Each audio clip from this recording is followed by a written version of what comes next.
Es un placer poder estar en contacto con Pedro Iserni, director ejecutivo de Sesco Uruguay. Ya habíamos hablado antes de las elecciones y bueno, y era interesante saber cuál era su visión después de este balotaje, que no fue tan reñido como se esperaba, o por lo menos hubo una diferencia de porcentajes, casi 4 puntos, que por ahí no fue tan apretada como la elección de la calle Pau hace 5 años, ¿no? ¿Cómo estás, Pedro? Un placer. Un gusto, muchas gracias por la invitación. Sí, efectivamente, hace 5 años la calle Pou ganaba por 30.000 votos, en forma bastante sorprendente. Las encuestas daban hace 5 años una distancia mayor Ujú.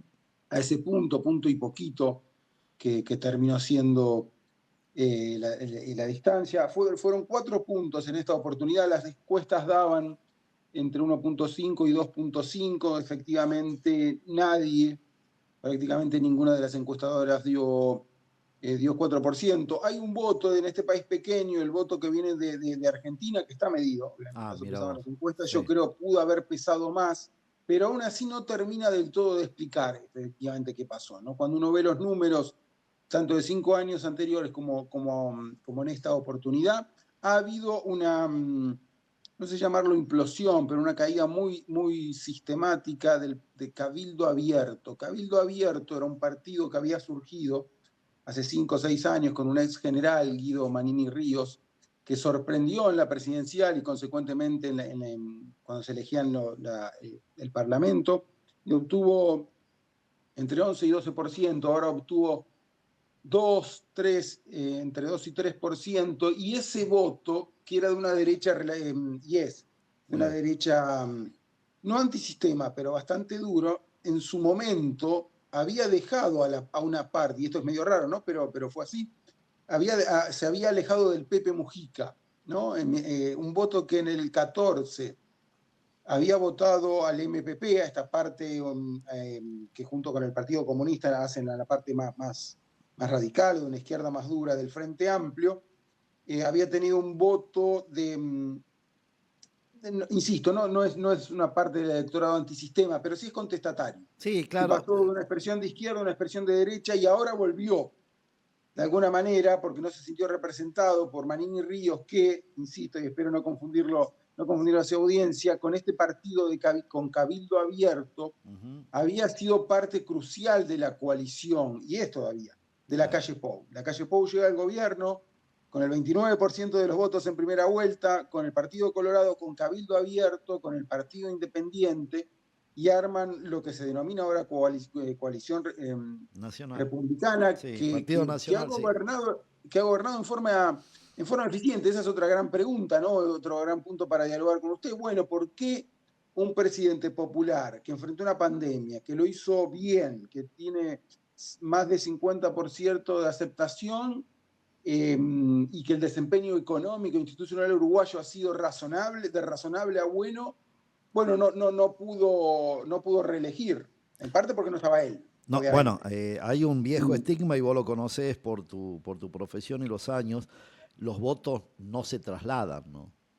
Sí, sí y no, ¿verdad? Porque en definitiva, María Corina y Edmundo González, en definitiva, ¿qué otro candidato podemos mencionar?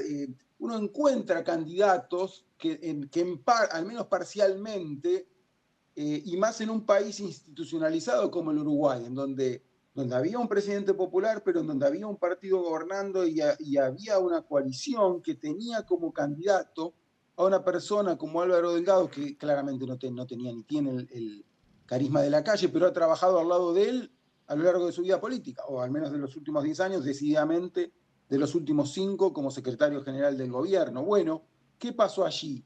Y será cuestión de seguir analizándolo. Yo creo que todavía es muy temprano, ha habido ahí una decisión muy polémica después de la primaria por la elección de la vicecandidata a presidente. Mm. Termina eligiendo una ex sindicalista de izquierda, de una izquierda dura, que venía del Partido Comunista, que había dejado de serlo, y que en definitiva estaba allí puesta estratégicamente para sumar un Claro. voto de centro-izquierda y mantener el voto de centro-derecha, y al final del día uno puede pensar que no sumó mucho por centro-izquierda y que restó algo por centro-derecha o derecha, ¿no? Sí, no, Un son las ejemplo en el... típicas esas conjunciones que por ahí no resultan en el tiempo y que en el mejor de los casos por ahí es sumatoria cero.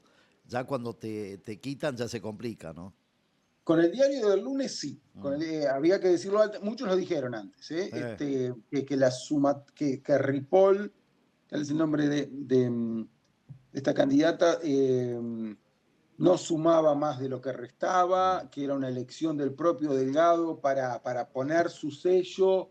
Había una señora que fue a la interna con él y perdió, Sí. se llama Laura Raffo, una economista, en su momento bastante popular, pero que hizo una mala campaña en la primaria y que se asumía que iba a ser su candidato a vice. Delgado elige de manera un poco entre inesperada y en forma de muy acelerada a Ripoll. Eso no cae del todo bien en la coalición, pero aún así, ¿no? Yo creo que hubiese sido decisivo, volviendo a tu primer punto, si la distancia hubiera sido de un punto, Claro. o un punto y medio. Uno puede caer a determinar, pero fue de 4, es un punto sustancioso, y creo que lo habíamos hablado la otra vez, Sí. y lo repito ahora, que el Frente Amplio es en Uruguay, en este país con instituciones sólidas, una coalición, con instituciones sólidas, una coalición con un mínimo altísimo, el piso del frente, tiene muy pocos antecedentes en la región, por cierto. Y yo creo que en el mundo hay muy pocos países que independientemente pase lo que pase, candidato que pongas, tú sabes que la coalición va a obtener 41, 42% Claro, de los votos. la fidelización del voto, digamos. Es altísimo. Mm, Es muy alto ese mínimo de sí, 41, 42. Pasan determinadas cosas y ya estás en 44. sí, Y si fue un mal si hubiera sido un mal gobierno estabas en primera vuelta en 47, en claro. 48. Bueno, ahí está esta fuerza, que ahora el otro punto a seguir sería, a lo mejor me adelanto a una de tus preguntas, tú me dices, es bueno, ¿cómo se construye esta fuerza, este gobierno en comparación con aquellos tres del frente, ¿no? Que gana por primera vez en el 2005, que gana con Tabaré en el 2005, que reelige con Pepe en el 2010 y que vuelve a ganar en el 2015 con Tabaré para perder contra la calle Pou Sí. en el 2020. ¿Qué tiene de parecido y qué tiene de diferente? Bueno, tiene de parecido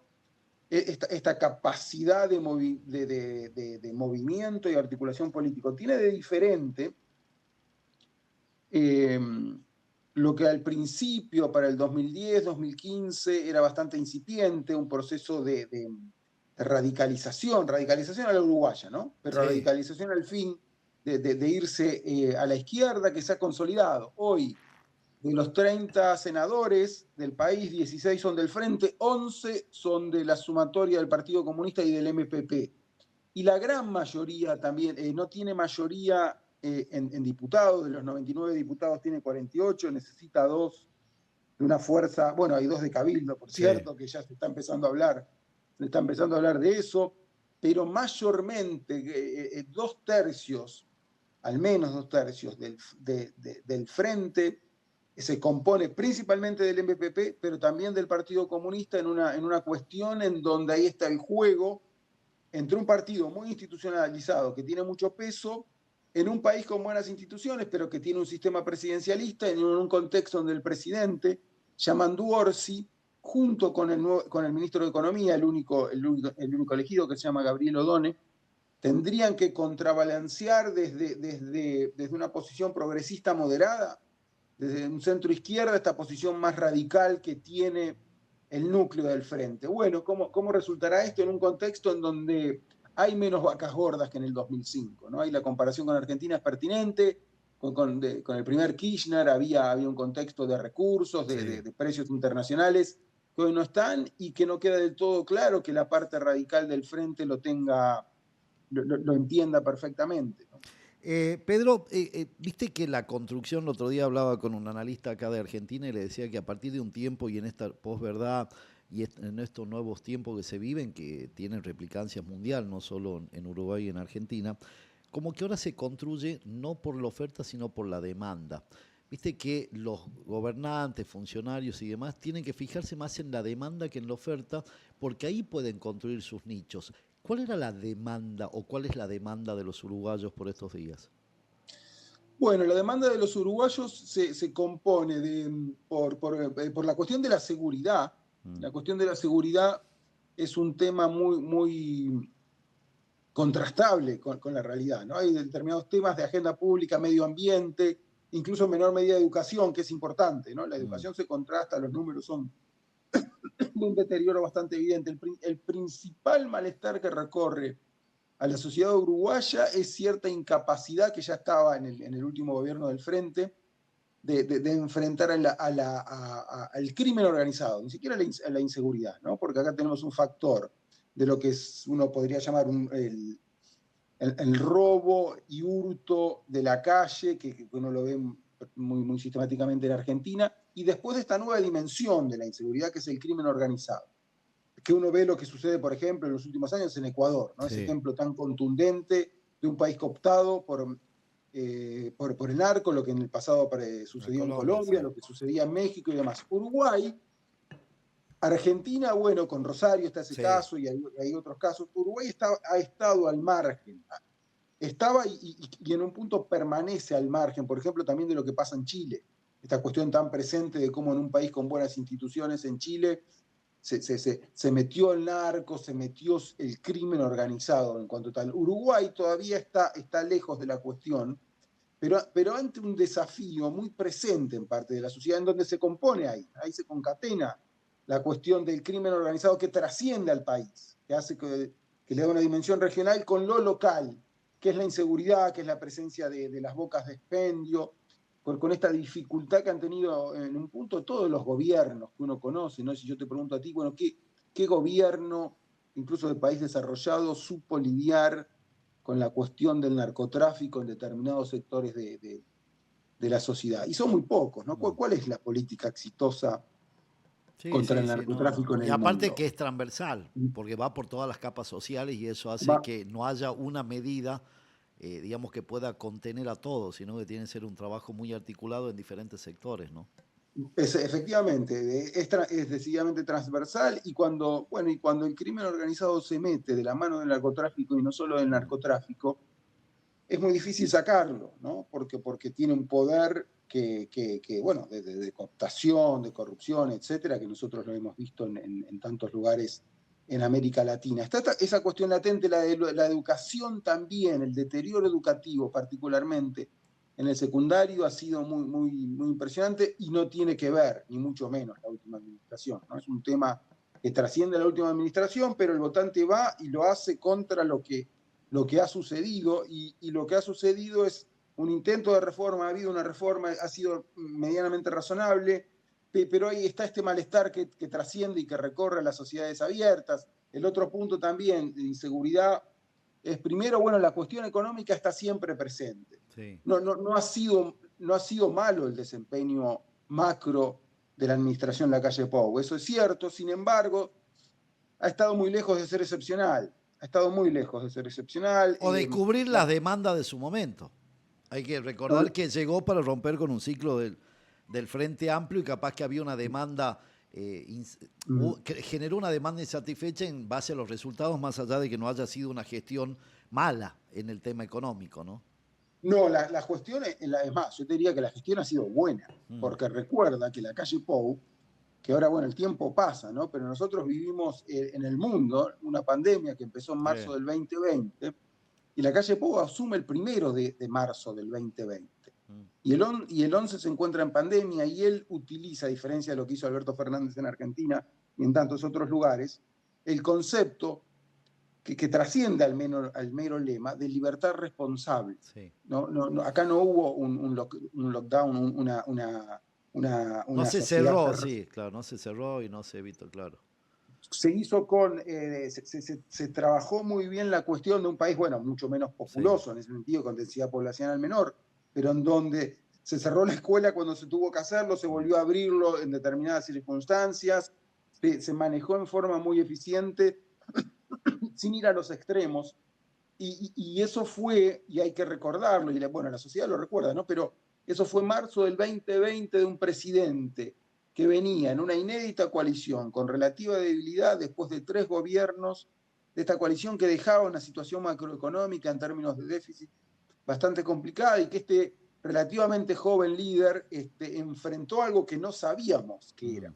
Ahora sí sabemos y lo mal que se hicieron determinadas cosas, Sí, cómo se exageraron determinadas otras. En ese momento, bueno, tú recuerdas tanto como yo, marzo, sí. abril, mayo, junio del 2020 no se sabía qué era, cómo se enfrentaba. La calle Pou lo hizo muy bien y después ordenó varias cosas. En definitiva, es una buena pregunta que a lo mejor no tiene del todo respuesta, ¿no? Bueno, entonces, ¿por qué perdió? Claro, es Porque así. si él era el candidato, si él hubiera sido el candidato, es un contrafáctico, pero Sí. muy probablemente habría ganado la elección, ¿no? Bueno, ¿qué pasó allí? Bueno, el propio juego de la democracia, un sistema sólido, con esta coalición que vuelve al poder y con un Lacalle Pou que, por cierto, como tú sospecharás, ¿no? Es Sí, sin un duda. gran candidato para dentro de 5 años, ¿no? Pedro, te agradezco la comunicación. Seguramente vamos a seguir conversando porque nos va a quedar pendiente esta relación Argentina-Uruguay con dos visiones Otro, diferentes y que seguramente hay que dejarlo que transiten para ver si se acomodan en la visión y que no es menor, digamos, porque por ahí en tiempo que te quieren hacer creer que ya no hay ideología, conceptualmente cada uno es lo que creó de uno mismo, ¿no? La ideología hay, pero te adelanto que la relación va a ser razonable. Sí, Tanto sí, por, bueno, Milei es medio una caja de Pandora a veces, ¿no? sí. Pero por Yamandu Orsi, que es una persona de izquierda, una izquierda moderada, sí, va a tener una relación muy razonable con Argentina, ¿no? Eso te lo adelanto de ya. Abrazo grande, mil Un gracias, abrazo cuídate grande mucho. a las órdenes, ¿eh? Un abrazo.